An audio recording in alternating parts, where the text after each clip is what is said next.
तो इस वीडियो के अंदर मैं एक्सप्लेन करूँ एक न्यू डुंगुआ को। तो इस वीडियो से आप स्किप करो। उससे पहले मैं आपको बता दूं कम से कम 2 मिनट इस वीडियो को वॉचिंग कर लें। और अगर आप 2 मिनट के बाद भी अगर आपको ये डुंगुआ अच्छा न लगे तो आप इस वीडियो को छोड़कर चले जाना। So let's start now. तो इस कहानी के अंदर हम देखेंगे कैसे हमारा मेन कैरेक्टर रियल वर्ल्ड से कल्टीवेशन की दुनिया में चला जाता है, जहाँ पर उसकी वाइफ तो काफी खूबसूरत थी, लेकिन इसके बावजूद वो उसे कभी भी हाथ नहीं लगाने देती थी, क्योंकि हमारा मेन कैरेक्टर काफी कमजोर था और इस वजह से सभी लोग उसे नापसंद करते थे। क्योंकि हमारे मेन कैरेक्टर के पास काफी ब्यूटीफुल वाइफ थी, जिस वजह से सभी लोगों को तो उससे जेलसी तो हो गई। तो एपिसोड की शुरुआत में हम एक लड़के को देखते हैं जो कि पीसी पे गेम खेल रहा था, लेकिन किसी वजह से वो आज काफी हार रहा था, जिस वजह से वो गुस्से में आते हुए कहता है अगर मैं इस मैच को भी हारा तो मैं उस पे कोई बिजली गिर जाए। अब उसकी ये सब कहते वो दूसरा मैच भी हार जाता है, जिस वजह से उसे तो काफी गुस्सा आता है। लेकिन तभी वो अचानक से अपने सामने का नजारा देखकर हैरान हो चुका था, क्योंकि उसके सामने सचमुच एक बिजली आ चुका था जो कि आते उसे हिट कर देता है। लेकिन दूसरी तरफ हमारा मेन कैरेक्टर तो उसे देखकर काफी घबरा जाता है। वो अपने मन में कहता है मैं तो सिर्फ मजाक कर रहा था। तभी हमारे मेन कैरेक्टर जुयान की आंखें खुलती है। वो आसपास देखते हुए कहता है मुझे अपने घर जाना है। अभी सुनने के साथ ही उसके सामने एक कंप्यूटर आ चुका था, जिसपे वो गेम खेल रहा था कुछ समय पहले। वो कीवर्ड जुयान से कहती है आपका स्वागत है एक स्पिरिचुअल वर्ल्ड में, और अगर होस्ट को इस वर्ल्ड से निकलना है तो आपको कम से कम 12 मिशन कंप्लीट करना होगा, जिसके बाद ही आप इस स्पिरिचुअल वर्ल्ड से एस्केप करके अपनी असली दुनिया में जा सकते हैं। और जैसे जैसे होस्ट इस मिशन को कंप्लीट करते जाएंगे उसी तरह आपको इस कीबोर्ड पे बटन प्रेस करना होगा। और इसके अलावा होस्ट इस बात को याद रखे कि आपको 12 के 12 मिशन आपको लगातार कंप्लीट करने होंगे। अगर इसमें से एक भी मिशन फेल होता है तो होस्ट की उसी समय जान चली जाएगी। अब ये सुनते ही वो तो काफी घबरा जाता है। जुयान उससे रिक्वेस्ट करते हुए कहता है मुझे स्पिरिचुअल वर्ल्ड में नहीं जाना। अब जुयान कुछ भी कहता है उससे पहले वो कीबोर्ड जुयान के अंदर घुस जाती है, जिस वजह से जुयान बेहोश हो चुका था। अब अगले सीन में एक स्पिरिचुअल वर्ल्ड के अंदर देखते हैं, जहाँ पर काफी सारे लोगों ने एक लड़के को घेर रखा था। हमें पता चलता है ये लड़का और कोई नहीं बल्कि जुयान है, हमारा मेन कैरेक्टर। तभी एक एल्डर जुयान की बॉडी को चेक करने के बाद कहता है ये तो मारा जा चुका है। आखिर इस लड़के ने क्या पाप किया था? कल ही इसकी शादी हुई थी और आज इसकी मौत हो गई। सचमुच इस लड़के के लिए मुझे काफी बुरा लग रहा है, माफ करना, लेकिन इस लड़के के लिए नहीं बल्कि उस लड़की के लिए जो कि उस लड़के से शादी करी थी। बेचारी काफी खूबसूरत है, लेकिन इसके बावजूद उसने इस नल्ले से शादी की और शादी के पहले ही दिन उसकी मौत हो गई। लेकिन फिर भी यहाँ पर जो भी हुआ है वो काफी अच्छा हुआ है, क्योंकि ये लड़का सचमुच एक लूजर था। अगर जिंदगी भर वो उस लड़की के साथ रहता तो उसकी लाइफ बर्बाद कर देता। अब जबकि ये लड़का मर चुका है तो उसकी वाइफ फ्री हो चुकी है, जिस वजह से वो अपनी मन मुताबिक लड़के से शादी कर सकती है। अब इस वजह से तो काफी सारे लोग काफी खुश हो चुके थे, जिस वजह से वो सभी हंसते हुए वहाँ से जाने लगते हैं। तभी वहाँ पर एक हाथ आता है जो कि कहता है बेवकूफ इंसान, तुम्हें बोलते हुए शर्म नहीं आती कि मैं अभी जिंदा हूँ, लेकिन फिर भी तुम लोग ये कह रहे हो कि मैं मर चुका हूँ। अब ये सुनने के बाद तो वो हैरान हो चुका था। इसके साथ ही साथ वो तो अपने कॉन्शियसनेस में बेहोश हो जाता है। तभी दूसरा व्यक्ति कहता है नहीं ऐसा नहीं हो सकता, इसके ऊपर तो कल थंडर गिरा था, मुझे लगता है कि जरूर ये भूत है, इसलिए जल्दी जहाँ से निकलो नहीं तो ये भूत तो हमें भी जान से मार देगा। अब ये सुनने के साथ ही सभी लोग काफी डर जाते हैं, इसलिए सभी लोग अपनी जान बचाते हुए वहाँ से भागने लगते हैं। और कुछ लोग तो बेहोश हो गए थे। वो अपने मन में कहते हैं आज हम यहाँ पर मारे जाएंगे, क्योंकि ये जुयान का भूत हमें जान से मार देगा। दूसरी तरफ जुयान अपने आप को होश में आता देख काफी खुश हो चुका था। तभी जुयान की नजर एक ब्यूटीफुल लड़की पे पड़ती है जो कि उसी की तरफ आ रही थी। अब उसे देखने के साथ ही जुयान तो उसका दीवाना हो जाता है। वो अपने मन में कहता है इस दुनिया में मैंने जिंदगी में आज तक, यहाँ तक कि मैंने अपनी ओरिजिनल वर्ल्ड में भी इतनी खूबसूरत लड़की को नहीं देखा।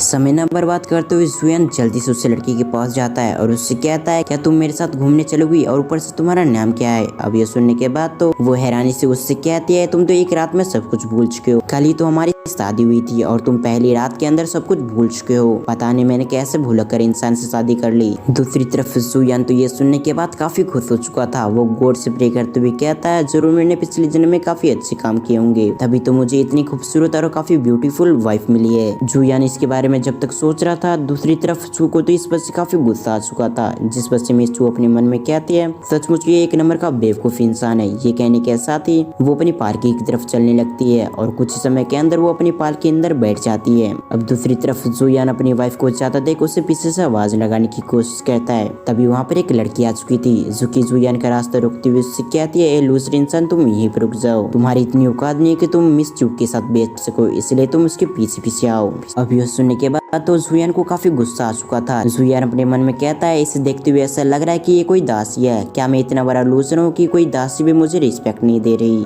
लेकिन क्या हुआ, मेरे पास पावर नहीं है इसे सबक सिखाने के लिए, लेकिन फिर भी मैं इसे सबक जरूर सिखाऊंगा। इसलिए जुयान उस दासी से कहता है, तुम्हारे स्केट के अंदर एक होल है जिसके अंदर से कुछ दिख रहा है। अब ये सुनने के साथ ही वो दासी अपनी तरफ देखने लग गई थी। जब वो अपने स्कर्ट के अंदर देख रही थी तो दूसरी तरफ जुयान इस मौके का फायदा उठाते हुए उस पालकी के अंदर एंटर कर जाता है। दूसरी तरफ दासी को भी काफी गुस्सा आ चुका था, लेकिन मिस्टू उसे ऐसा करने से रोक देती है। वो उससे कहती है, तुम यहाँ से चले जाओ, क्योंकि इसके ऊपर कल रात को एक बिजली गिर गई थी जिस वजह से इसे आराम करने की जरूरत है। दूसरी तरफ जुयान अपने मन में कह रहा था, आखिर इसने मुझसे शादी क्यों की? क्योंकि मेरे पास ना ही कोई पावर है ना ही कोई मेरी रेपुटेशन है, जिस वजह से ये काफी आसानी से काफी बड़े घराने में शादी कर सकती थी। और ये सवाल वो उससे कर देता है, लेकिन दूसरी तरफ मिस्टू उससे कुछ भी नहीं बताती आखिर उसने उसके साथ क्यों शादी की है। अब अगले सीन में हम जुयान को देखते हैं। सुकी अपने घर पे आ चुका था। जुयान अपने मन में कहता है, मैं तो काफी बड़ा लूजर हूँ जिस वजह से मुझे मर जाना चाहिए, लेकिन वो इसमें भी फेल हो चुका था। तब वहाँ पर एक एल्डर एंट्री करते हुए जुयान से कहता है, अगर तुम्हें अपने आप को मारना है तो तुम मुझे बता दो, मैं तुम्हें जान से मार देता हूँ। अब ये कहने के साथ ही वो एंटर करने लगता है। अब दूसरी तरफ जुयान उसकी आदत देख उससे बताता है कि आखिर तुम कौन हो? अब ये सुनने के बाद वो एल्डर कहता है, थोड़ा सा तमीज से बात करो, मैं यहाँ का छोटा मोटा एल्डर हूँ, और जहाँ तक रही तुम अपनी पावर को इस्तेमाल इसलिए नहीं कर पा रहे हो क्योंकि तुम्हारे ऊपर एक सील लगी हुई है। अब ये सुनने के साथ ही जुयान के तो तेवरी बदल जाते हैं। वो उस एल्डर को रिस्पेक्ट देते हुए उससे कहता है, आप यहाँ पर स्थान ग्रहण कीजिए और फिर मुझे बताइए कि मैं इस सील को अपनी बॉडी से कैसे हटा सकता हूँ जिसके बाद मैं अपनी पावर को इस्तेमाल कर पाऊंगा। अब ये सुनने के बाद वो एल्डर उससे बताता है कि इस सील को तोड़ने का दो ही तरीका है। पहला तरीका ये है कि तुम पूरी दुनिया में घूमो जहाँ से काफी रेयर ट्रेजर लाकर तुम अपनी सील को तोड़ सकते हो, लेकिन ऐसा करने में काफी समय लगेगा और मुझे नहीं लगता कि तुम्हारे जैसे नल्ले इंसान ऐसा कर सकता है, जिस वजह से मुझे ऐसा लगता है तुम दूसरे तरीके को इस्तेमाल कर सकते हो, जो कि एक कल्टीवेशन करने की, यानी कि तुम धीरे धीरे कल्टीवेशन करके अपनी बॉडी से सील को हटा सकते हो। और अगर तुम एक बार ग्रैंड लेवल पर पहुंच जाओगे तो अपने आप ही तुम उस सील को रोक पाओगे, यानी कि तोड़ पाओगे। लेकिन दूसरी तरफ जुयान को कुछ भी नहीं पता था आखिर कल्टीवेशन कैसे करते हैं, जिस पर वो एल्डर से बताता है कि शुरुआत का 8 लेवल तो तुम काफी आसानी से ब्रेक थ्रू कर सकते हो, लेकिन 9वें लेवल को ब्रेक थ्रू करने के लिए तुम्हें अर्थ और हेवन की एनर्जी को कंज्यूम करना होगा, जिसके बाद ही तुम 9वें लेवल को ब्रेक थ्रू कर पाओगे और जिसके बाद तुम ग्रैंड मास्टर लेवल पे पहुंच जाओगे। और मुझे नहीं लगता कि इस जन्म में तुम ग्रैंड मास्टर लेवल को अचीव कर पाओगे, क्योंकि अगर ऐसा होता तो तुम अभी तक इमोर्टल बन जाते। ये कहने के साथ ही वो उसका जुयान का मजाक उड़ाने लगता है और इसके साथ ही वो कहता है, अगर तुम्हें इसके बावजूद तुम्हें कल्टीवेशन करना है तो इसके अंदर कल्टीवेशन करने की कुछ तरीके रखे हुए हैं जिसे फॉलो करते हुए तुम कल्टीवेशन कर सकते हो। ये कहने के साथ ही वो उस टेक्निक को उसके सामने फेंक देता है और वहाँ से जाते हुए जुयान से कहता है, तुम कल्टीवेशन करो, मैं यहाँ से जा रहा हूँ। ये कहने के साथ ही वो एक इविल स्माइल देता है और मुझे ऐसा लगता है जरूर इस टेक्निक के अंदर कुछ गड़बड़ है, जो कि आने वाले एपिसोड में हमें पता चलेगा। लेकिन दूसरी तरफ जुयान को तो इसके बारे में बिल्कुल जानकारी नहीं थी, जिस वजह से वो काफी खुश हो चुका था। जुयान अपने मन में कहता है, कल्टीवेशन करने के तरीके अलग अलग हैं, लेकिन मैं फिर भी अपनी पावर को जरूर बढ़ाऊंगा। ये कहने के साथ ही जुयान उस टेक्निक को ओपन कर देता है। अब उस टेक्निक को ओपन करते ही वहाँ पर उसकी सिस्टम आ चुकी थी, जो कि उससे कहती है, ये टेक्निक तो सचमुच काफी लाजवाब है। इस टेक्निक के अंदर फिनिक्स गॉड की पावर है, जिस वजह से तुम समय आने पे फिनिक्स का भी इस्तेमाल कर पाओगे और इस टेक्निक को हासिल करने की वजह से तुम्हें 3 लकी स्पिन करने का मौका मिलेगा। ये बिल्कुल एक लॉटरी की तरह होगा, तुम्हें 3 बार स्पिन करने का मौका मिलेगा, जो भी तुम्हें इस किस्मत में होगा वो बाहर निकल के आ जाएगा। ये वेपन्स या फिर कोई टेक्निक हो सकता है या इसके अलावा भी कुछ चीज और भी हो सकती है और ये सिर्फ तुम्हारी लक पे डिपेंड करता है, आखिर तुम्हारा लक कितना अच्छा है। और तुम्हारी सिस्टम कुछ इस तरह से काम करती है, जब भी तुम किसी लोगों से फाइट करोगे या फिर गुस्सा दिलाओगे तो तुम्हारी कल्टीवेशन काफी तेज से बढ़ेगी और इन सभी से मिलने वाले एक्सपीरियंस तुम किसी भी चीज को एक्सचेंज या फिर खरीदने में कर सकते हो। अब दूसरी तरफ जुयान तो इस वजह से काफी खुश हो चुका था, जिस वजह से वो खुशी खुशी में उसे स्पिन करता है, लेकिन पहले वाले में उसका लक काफी खराब निकलता है। ये देखने के साथ ही जुयान दूसरा स्पिन करता है, जहाँ पर उसे एक छोटी सी गेंद मिलती है, जिसकी एक खास बात थी कि जुयान किसी लड़की से पेटे खाता है, जो कि जुयान से भी काफी पावरफुल है, तो किसी तरह से जुयान को प्रॉफिट होगा। अब यहाँ पर क्या लिखा हुआ है ये मुझे समझ में नहीं आ रहा है, जिस वजह से मैं इस पॉइंट को स्किप करता हूँ। जब जुयान किसी लड़की से पिटाई खाएगा तो ये हमें पता चल जाएगा। दूसरी तरफ जुयान तो इस वजह से हैरान हो चुका था। वो अपने मन में कहता है, खैर इससे कोई फर्क नहीं पड़ता, क्योंकि यहाँ पर मैं सबसे वीक हूँ, जिस वजह से मेरा पिटाई खाना तो पूरी तरह से तय है और इससे क्या ही फर्क पड़ता है कि मैं लड़का से पिटाई खाऊं या फिर लड़की से। और अगर वही लड़के से पिटाई खाने के बाद मुझे कुछ मिलता है तो ये तो काफी अच्छी बात होगी। अब आखिरी बार स्पिन करने के बाद जुयान को एक ड्रैगन मिलता है, जो कि काफी पावरफुल था। अब ये देखने के साथ ही जुयान अपने मन में कहता है, चलो कुछ तो अच्छा मिला। गया, लेकिन फिर भी मैं इसकी पावर चेक करना चाहता हूँ, आखिर ये कितना पावरफुल है। अब अगले सीन में हम कुछ लोगों को देखते हैं जो कि काफी तेज से जुएन की घर की तरफ आ रहे थे, जो कि किसी लड़की ने इन सभी के मजे लेने के लिए इस सभी के पीछे छोड़ा हुआ था।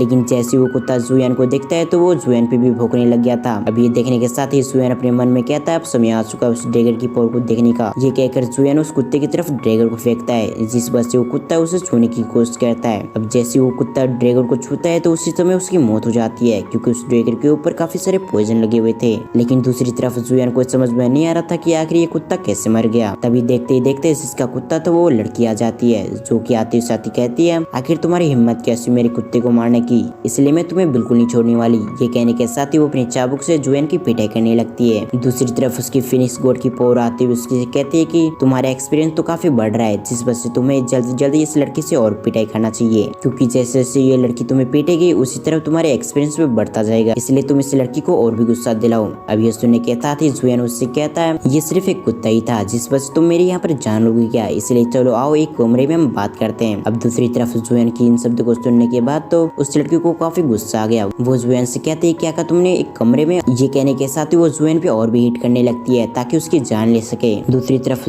जुएन उस लड़की से कहता है अगर तुम मुझे मारना ही चाहते हो तो चलो हम एक बैट लगाते हैं, जैसे कि तुम मुझे मारना चाहती तो मैं यहीं पर खड़ा रहूंगा और तुम्हारे 10 मूव को झेल लूंगा, और अगर मैं तुम्हारे 10 मूव के अटैक को झेल लिया तो तुम मुझे एक बार बॉयफ्रेंड करके बुलाओगी। अब ये सुनने के बाद तो उस लड़की का पारा चढ़ चुका था। वो उससे कहती क्या कहा तुमने बॉयफ्रेंड, और वो भी मैं तुम जैसे लूजर को कहूंगी। ये कहने के साथ ही वो चाबुक से उसे मारने लगती है, लेकिन जैसे वो लड़की जुएन पे हमला करने वाली थी उस समय जुएन उसे रोक देता है। इससे पहले तुम मुझे मारो, इससे पहले मैं अपने कुछ काम को कर लेता हूँ। ये कहने के साथ ही वो उस बॉल को निकाल लेता है और वो अपने मन में कहता है मुझे पहले चेक कर लेना चाहिए क्या ये बॉल एक्टिवेट हो चुका है या फिर नहीं, क्योंकि अगर ये बॉल एक्टिवेट नहीं हुआ तो मैं जरूर जान से मारा जाऊंगा। अब ये सुनने के बाद वो लड़की उस पर अटैक करने लगती है, लेकिन कुछ ही अटैक झेलने के बाद जुएन वहाँ पर गिर जाता है। अब ये देखने के साथ ही वो लड़की परेशान होने लगती है। वो अपने मन में कहती है क्या ये लड़का मर चुका मेरे अटैक से। ये कहने के साथ ही वो उसके पास जाने लगती है। दूसरी तरफ हमें जुएन को देखते हैं जिससे काफी मजा आ रहा था।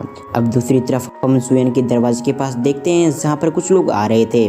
तभी उसके कमरे से कुछ आवाज आने लगती है, जिस वजह से वो दोनों वहाँ पर रुक चुके थे। तभी एक लड़का कहता है क्या उस लड़की ने उसके साथ कुछ गड़बड़ कर दिया, पता नहीं ये लड़की कैसी बेशर्मी लड़की है जो कि एक लूजर के साथ ये सब कर रही है। कुछ समय बाद वो लड़की वहाँ से जाने लगती है, जिस वजह से जुएन उसके हाथों को पकड़ लेता है और उसे रोकते हुए उससे कहता है क्या तुम्हें पता नहीं आखिर हमारे बीच में क्या शर्त लगी हुई थी, जिस वजह से वो लड़की जुएन को अपना बॉयफ्रेंड कहती है। अब अगले सीन में हम जुएन को देखते हैं जो कि एक रूम में आराम कर रहा था। तभी वहाँ पर कुछ लोग आ चुके थे जो कि जुएन से कहते हैं हमारे मास्टर ने तुम्हें बुलाया इसलिए तुम जल्दी चलो। लेकिन दूसरी तरफ जुएन उनके साथ जाने के लिए बिल्कुल एग्री नहीं होता है। अब इस कारण से उन तीनों को तो काफी गुस्सा आ चुका था, जिस वजह से वो जबरदस्ती जुएन को अपने साथ ले जाने लगते हैं। अब इस कारण से जुएन को तो और भी तकलीफ होने लगती है, क्योंकि जुएन ने पहले काफी पिटाई खा ली थी। अब इसी सीन को दिखाते हुए हमारा ये पार्ट यहाँ पर एंड होता है। अब अगर आपको एक्सप्लेनेशन अच्छी लगी हुई तो वीडियो को लाइक करके चैनल को सब्सक्राइब करें। इसके साथ साथ बेल आइकन को ऑल पे प्रेस करना ना भूलें। तो फिर मैं मिलता हूँ किसी और वीडियो में, जब तक के लिए थैंक्स फॉर वॉचिंग।